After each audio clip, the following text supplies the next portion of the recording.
हमें याद है ब्रह्मा बाबा के साथ जब हम आबू में आए ना पहले पहले, तो आबू में इतनी रश नहीं होती थी।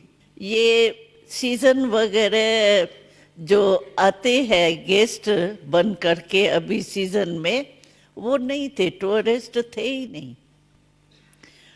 और ये नकी लेक भी इतनी बनी हुई नहीं थी, एक किनारा सिर्फ बना हुआ था।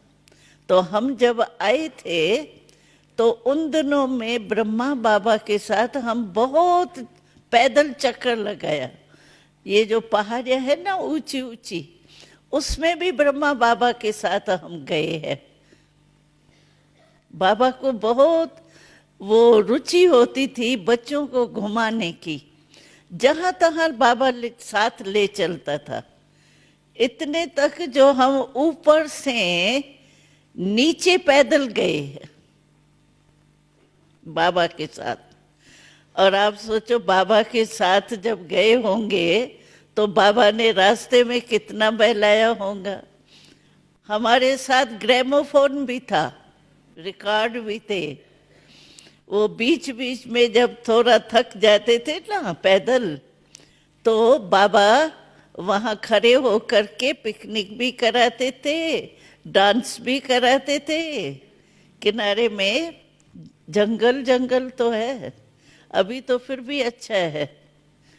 तो बाबा पैदल हम लोगों को नीचे तक ले गए थे।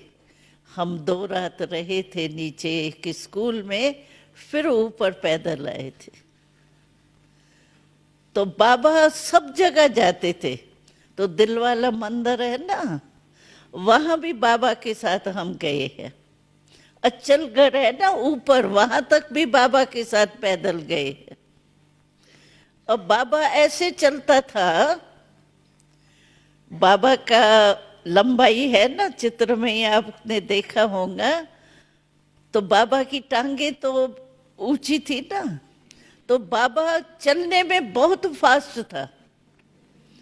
जानबूझ के बाबा क्या करता था, पहले कहता था बच्चे तुम आगे चलो, मैं बैकबोन हूं ना, मैं देख रहा हूं कौन कौन कैसे चल रहा है, तुम आगे चलो।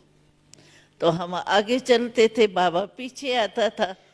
फिर बीच में क्या करता था, बाबा तो जल्दी कदम उठाता था ना, हम लोग फिर भी ऐसे ऐसे चलते थे, बाबा तो फास्ट।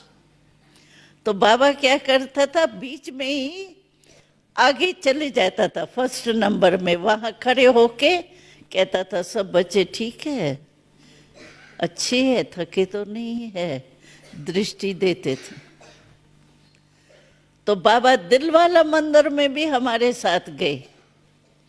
तो जब दिलवाला मंदिर में ये मूर्ति देखी ना, दिलवाला की है ना मूर्ति, तो बाबा कहता था देखो ये कौन है, तुम यहाँ देख रहे हो साकार में, यहाँ चित्र देख रहे हो दिलवाला। तो आप भी ऐसे ही अपनी तकदीर की तस्वीर देखते रहना सामने। बस मैं ये जाके बनना ही है, क्योंकि भगवान ने हमको वरदान दिया है, भगवान ने हमारी को तकदीर बना के दी है। तो बाबा को अपना कृष्ण का छोटा रूप बहुत याद रहता था। तो बाबा कहता था, समझो बाबा अमृत वेले उठा है, तो कोई कोई बहनें ऐसे स्पेशल बाबा से गुड मॉर्निंग करने जाती थी। तो गुड मॉर्निंग करने के बाद बाबा कहता था देखो मैं गद्दी पर बैठा हूँ ना, बाबा के पांडव भवन में कमरे में देखा होगा ना, गद्दी बिछी हुई है। तो बाबा कहता था देखो टांग, बाबा हमेशा बैठता था ना ऐसे टांग टांग पर, ऐसे तकिए पर वो रख करके, और टांग टांग पर चढ़ा करके ऐसे बैठता था। तो बाबा कहता था देखो मेरे को अपना ये जो छोटा रूप है ना श्री कृष्ण का, वो सामने दिखाई देता है। और मैं ऐसे ही समझता हूँ जैसे ये शरीर एक ड्रेस है ना, अभी मेरी ये ड्रेस बुजुर्ग की है, ब्रह्मा बाबा की, और मैं सामने जैसे ऐसे देखता हूँ जैसे खूंटी पर कोई ड्रेस लटक रही होती है ना, और बस ये पहनना है। ऐसे मैं भी देखता हूँ कि अभी मेरी बुजुर्ग ड्रेस है, बस कल जा कर के ये जो ड्रेस लटक रही है ना सामने, तुम देखती हो ये ड्रेस नहीं लटक रही है, बस ये जाके पहनेंगे। तो बाबा को बिल्कुल एकदम सामने इमर्ज था कि मुझे क्या बनना है, इतना ही क्लियर। हम लोगों को भी ये हो, हम ब्राह्मण सो फरिश्ता, फरिश्ता सो देवता।